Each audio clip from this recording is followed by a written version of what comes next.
Larissa? Pré-candidato, eu queria entrar em alguns assuntos que também têm sido pauta, principalmente no Congresso Nacional, e que eu tenho visto alguns posicionamentos do senhor nas redes sociais.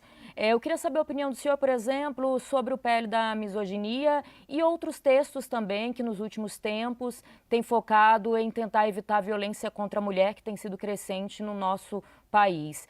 O senhor é contra esse PL? O porquê? Qual que o senhor disse dessa necessidade de tentativa de se aproximar das mulheres? Como fazer esse caminho num público que, até onde a gente tem acompanhado, não tem uma preferência direta pelo senhor pelos últimos posicionamentos? Grande pergunta. Veja, quando eu rodei o interior do Maranhão, quando eu rodei o interior do Ceará, fui em cidades tomadas pelo Comando Vermelho, quando eu fui no Rio de Janeiro, absolutamente nenhuma mulher me parou para falar que estava muito preocupada com o avanço da misoginia em redes sociais. Elas estavam preocupadas que o filho delas estava sendo assaltado, que a filha delas estava sendo assaltada, que ela estava sendo assaltada. Falou, por favor, acaba com esses bandidos. Inclusive, as pesquisas demonstram que há uma preocupação com a violência, ela é enorme. Está sempre violência e corrupção dentre as maiores preocupações do brasileiro. Ela também está preocupada se a escola que o filho dela está estudando está alimentando bem a criança, e se a criança está aprendendo, e se ela vai ter um transporte bom para ir e voltar do trabalho dela, porque essa mulher, em geral, uma mãe solteira, cujo pai, em muitos casos, não paga a pensão e ela é obrigada a cuidar da vida. Essas são preocupações materiais e concretas. Só que a gente chega nas redes sociais e vem essas discussões do movimento feminista, que olha, nós precisamos discutir a misoginia. O que isso gera? Perseguição a pensamento diferente em redes sociais, ou como eu vi num concorrente de vocês na televisão, algumas especialistas falando que se um homem interromper uma mulher num ambiente de trabalho, isso é misoginia. Pois bem, sendo misoginia, isso seria equiparado à injúria racial, crime inafiançável. Então nós começaremos a ter, vamos dizer, empresas se preocupando em talvez não contratar mulheres, pessoas evitando relacionamentos pessoais e relacionamentos amorosos com medo de uma criminalização das relações. Então, em vez de a gente focar no que realmente interessa às mulheres, nós criamos espantalhos e ficamos focados nesses espantalhos. Eu não consigo acreditar nisso. E aí eu vejo, né, a esquerda interessada em obter votos, fazendo demonstração de virtude no Congresso. Agora vai acabar a misoginia. E a direita covarde votando junto com medo de perder voto entre as mulheres. Eu volto para a minha mesma posição para esse caso 6x1. Quer ajudar as mulheres a não serem alvo de violência? Vamos aumentar as penas para qualquer crime violento contra a mulher. O marido bateu na mulher, vamos aumentar a pena porque a pena não está alta. Pai que não paga a pensão, e isso é assim, a típica família brasileira, uma mãe solteira com um cara que está evitando pagar a pensão. Pai que não paga a pensão, as penas têm que ser muito altas, até porque às vezes ele vai preso e aí tem a remissão da dívida. Tem que pagar e tem que ser preso porque botou o filho no mundo, tem que cuidar. Inclusive, é legal a gente estender um pouco essa pergunta. Há um estudo da FGV de 2007 que mostra que os rapazes que cometem crime no Brasil são filhos de famílias que não têm a presença paterna. Ou seja, o pai não está presente com essa criança, ainda gera um menino que acaba sendo disfuncional e acaba cometendo crimes violentos, perpetuando um ciclo de violência. Então, a mulher sofre muito nisso. Então, vamos atingir essas áreas? Vamos atingir áreas que são centrais para melhorar a qualidade de vida da mulher? Eu prefiro fazer isso do que só fazer esse discursinho meio bonitinho, que para mim não vale nada. Então, para ver se eu entendi, quer dizer, na base de aumentar a punição para qualquer homem que cometa qualquer tipo de crime contra a mulher, em especial nesses casos envolvendo violência doméstica, familiar. Exato, e um agravante sobre um problema que aflige as mulheres, que são as mães solteiras, que é o fato do marido evadir do pagamento da pensão e não estar presente na criação da criança. Isso é um problema social gigantesco. Eu volto a colocar, isso é a base do nosso problema de violência. A gente fala, como resolver a segurança pública? Tem que botar a polícia, tem que destruir as facções? Tem. Só que quem é a força de reposição, quem é a mão de obra barata que o crime vai buscar? É um menino que quase sempre tem um pai ausente. Vulnerável, não tem um exemplo masculino. E a correlação, inclusive, entre a ausência de pai e cometimento de crime por esse jovem é maior do que, por exemplo, desigualdade social. Para a gente ver o quão grande é esse impacto. Então, nós temos que corrigir isso. Homem vagabundo que não quer pagar a pensão da mulher ou quer abandonar a criança, esse cara a gente vai atrás dele. Precisa ir. O senhor mencionou a questão aí do combate ao crime organizado e também tem sido uma referência que o senhor sempre tem citado nas políticas de segurança pública, que é o presidente de El Salvador, Nayib Bukele, que se tornou uma referência que muitas lideranças, principalmente aqui na América Latina, têm citado. Agora, El Salvador é um país incomparavelmente menor do que o Brasil. Acho que, se eu não me engano, o senhor já esteve, inclusive, em El Salvador? Não chegou a estar. O Renato Batista do nosso time teve. Tá. Conversou, inclusive, com o próprio. Perfeito. O que foi, então, aprendido desta conversa do Renato, da sua equipe, com o presidente de El Salvador, que é, de fato, aplicável aqui no Brasil? E como que, na sua avaliação, mesmo que o presidente da República tenha uma postura mais incisiva, mais dura contra o crime, como articular isso, sendo que a segurança é uma responsabilidade de 27 governadores dos mais variados matizes, trajetórias, origens e realidades locais? Outra pergunta que ela é muito complexa e eu vou responder da forma mais clara possível. A primeira coisa que o Bukele fez foi quebrar a imaginação que nós temos na América Latina. Ele mudou no país dele, mas isso existe no México, na Colômbia, no Peru, no Brasil, que é a ideia de que você vai conviver pro resto da vida com o crime organizado. Portanto, tua casa tem que ter um muro, portanto, teu carro tem que ter um isso-filme, você tem que ter medo de andar com o celular.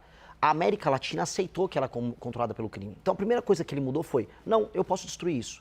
E a gente ouve sempre dos especialistas, é impossível destruir, não dá, olha, temos que conviver, nós temos que aceitar que o Oruan vai fazer uma música, vai tocar no Spotify, o filho do Marcinho VP, e o filho do Marcola também agora é artista.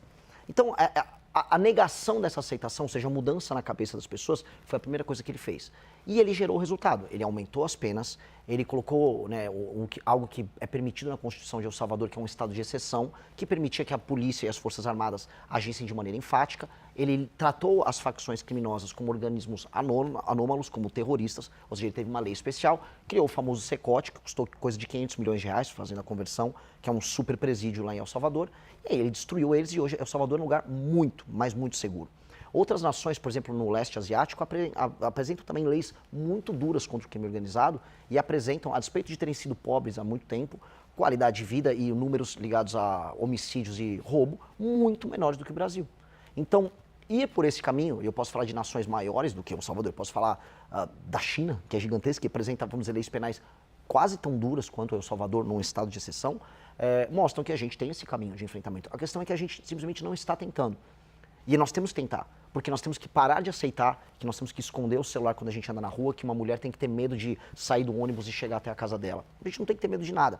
Assim como nós temos que tirar da nossa cabeça a ideia de que cidades têm que ter favelas, que a favela faz parte da nossa personalidade, que a pobreza faz parte da nossa identidade, que nós temos que ter, sei lá, um pé de meia para a criança ir para a escola. Isso é tudo loucura. E a gente aceitou que a gente tem que viver uma vida de louco.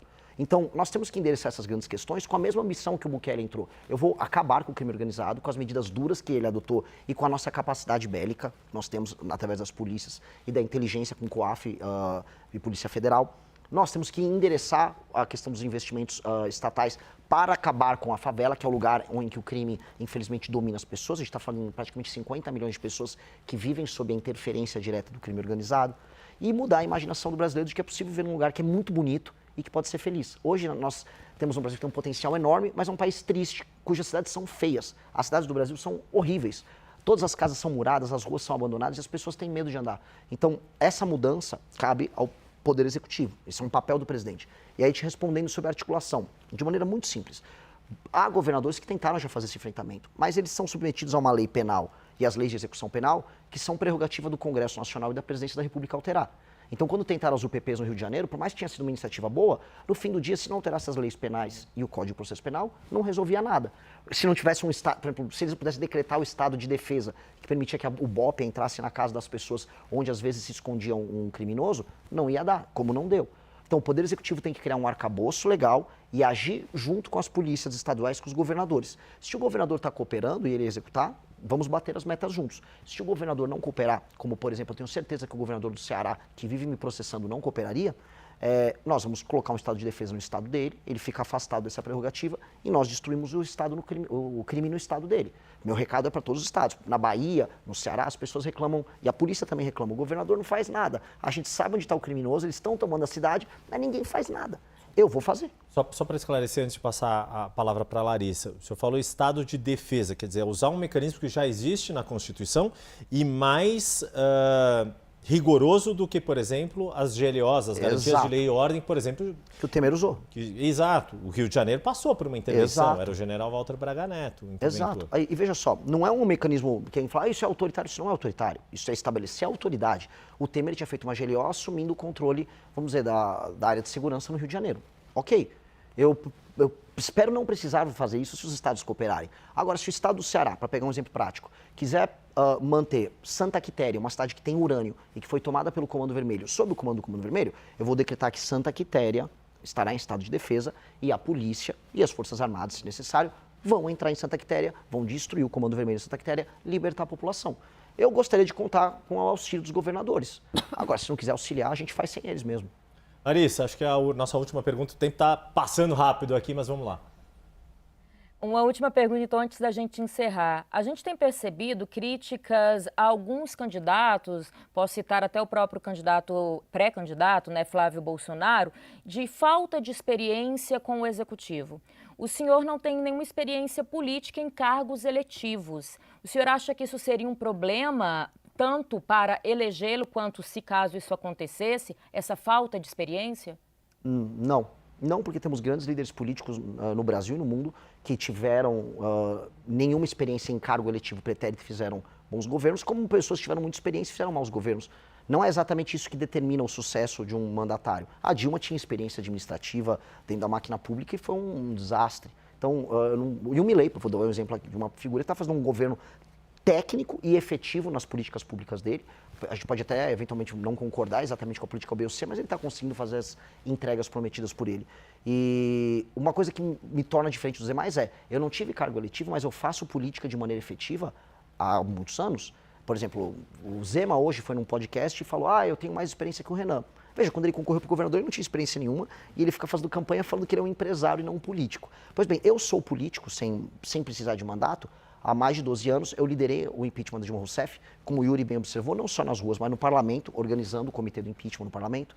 Montei um partido político, coisa que o Bolsonaro não conseguiu, e lidero inúmeros parlamentares ao redor do Brasil que têm um desempenho político muito acima da média. O melhor parlamentar do Brasil é o deputado Kim Kataguiri, altamente efetivo, que interfere na política brasileira, sendo parte de um grupo que, em última instância, é presidido por mim. Então, eu tenho experiência política verdadeira e eu tenho algo que políticos que têm experiência não têm, que é coragem. Eu topo perder voto, perder seguidor, perder doador, em nome do que eu acredito, que é uma questão de integridade. E essa integridade é o que um homem público precisa, é o que a famosa ética da responsabilidade, que o Max Weber tanto fala. Nós precisamos ter isso no mandato, e eu faço isso quando sendo presidente do MBL. Se eu, enquanto líder, eu enganar as pessoas, falar que vou fazer uma proposta, mas não entregar ela no final, ou falar que não vou fazer algo e entregar, como será o pacote fiscal que todos terão que fazer, caso ganhe a eleição, eu me torno um mentiroso, e eu não vou ser esse mentiroso. Eu vou ser brutalmente honesto. E sendo honesto, tendo proposta e sendo um bom líder, eu serei um bom presidente. Olha, impressionante. Acabaram de me falar, deu o nosso tempo, tua fala, se tiver, parece que falaram no teu ponto e não no meu. Renan Santos, quero agradecer demais a tua participação conosco, aqui agradecer Larissa Rodrigues também, e certamente ainda vamos conversar, a gente está num período ainda de pré-campanha, por isso chamamos de pré-candidato, que está colocando o nome à disputa pelo Missão, partido recém-fundado. Até a próxima, muito obrigado. Muito obrigado, foi uma honra. Obrigado a todos. Obrigado mais uma vez, Larissa Rodrigues.